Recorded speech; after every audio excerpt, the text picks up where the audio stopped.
Hello प्यारे students, कैसे हैं। आशा करता हूँ बहुत अच्छे होंगे और अपना बेहद ही ख्याल रख रहे होंगे।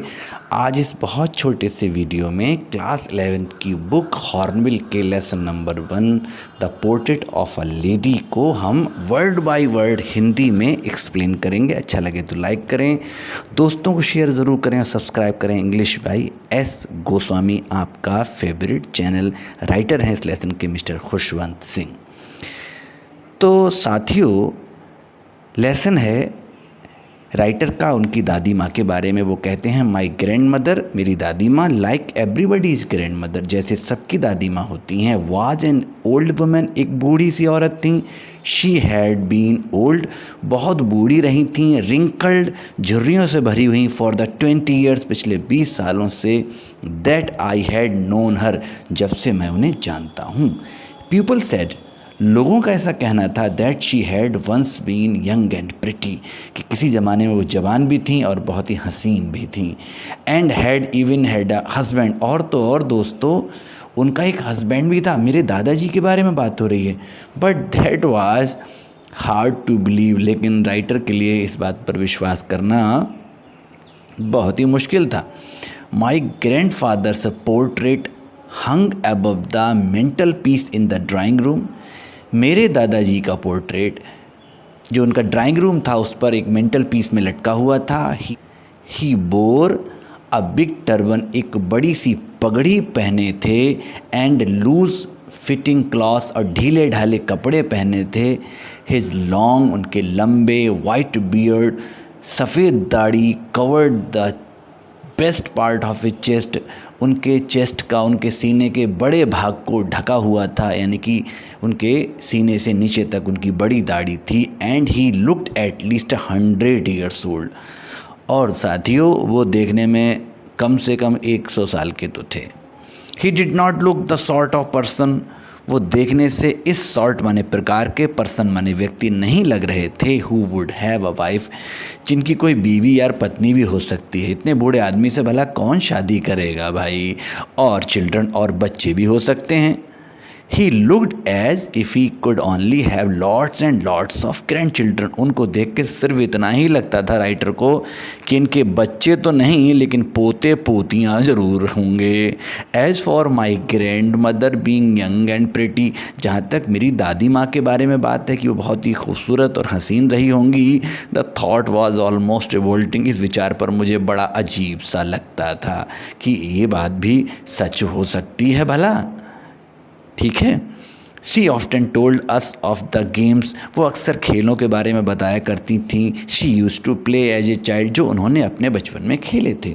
दैट सीम्ड क्वाइट एब्सर्ड, ये भी बड़ा अजीब और हास्यास्पद लगता था।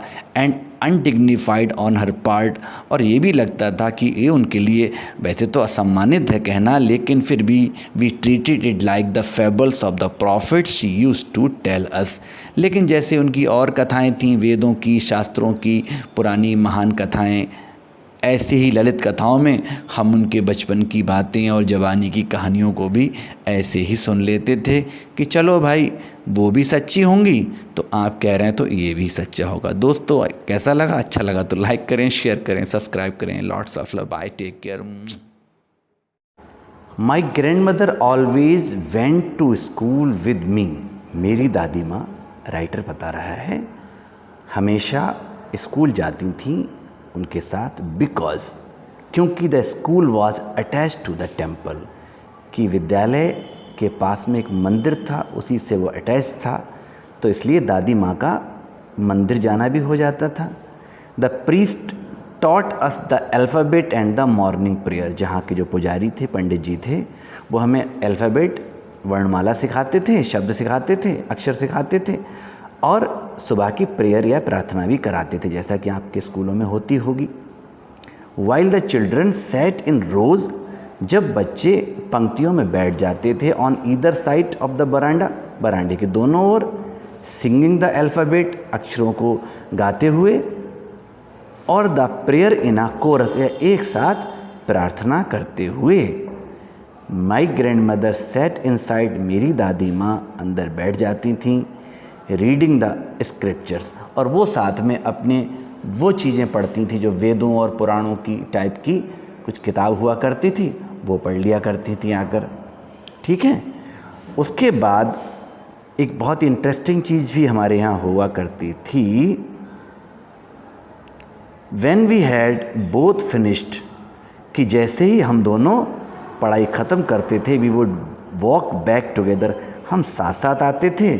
This time the village dogs would meet us at the temple door, और कुत्ते हमारा दरवाजे पर इंतज़ार किया करते थे। क्यों? They followed us to our home growling and fighting with each other, वे हमारे साथ पीछे पीछे वापस आते थे, एक दूसरे पर घूरते हुए और लड़ते हुए। क्योंकि for the chapatis we threw to them, क्योंकि सुबह को दादी माँ ने जो चपातियाँ रखी थी ना, वो अब उन कुत्तों को बांटने के काम आती थी, और इस तरह से वो कुत्ते हमारे अच्छे दोस्त भी बन गए थे। तो ये थी हमारे पढ़ाई के दौरान की एक ऐसी इंटरेस्टिंग बात, जहाँ हमारे क्लास में फ्रेंड्स भी थे और डॉगीज़ भी हमारे साथी हो गए थे। When my parents were comfortably settled in the city, जब मेरे माता पिता अच्छे तरह से सेटल हो गए शहर में, they sent for us, उन्होंने हमें बुलवाया। That was a turning point in our friendship, वो हमारी दोस्ती का एक टर्निंग पॉइंट था।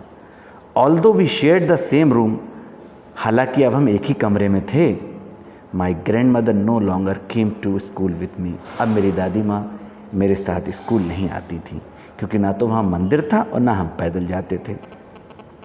आई use to go to an English school in a motor bus, अब हम उस इंग्लिश स्कूल में मोटर गाड़ी से जाते थे। There were no dogs in the streets, और सड़कों पर हमारे पुराने दोस्त कुत्ते भी नहीं थे। And she took to feeding sparrows in the courtyard of our city house. दोस्तों, अब उन्होंने नए दोस्त बनाए, ये थे हमारे घर के बरामदे में आने वाले प्यारे से सुंदर से पक्षी। ठीक है।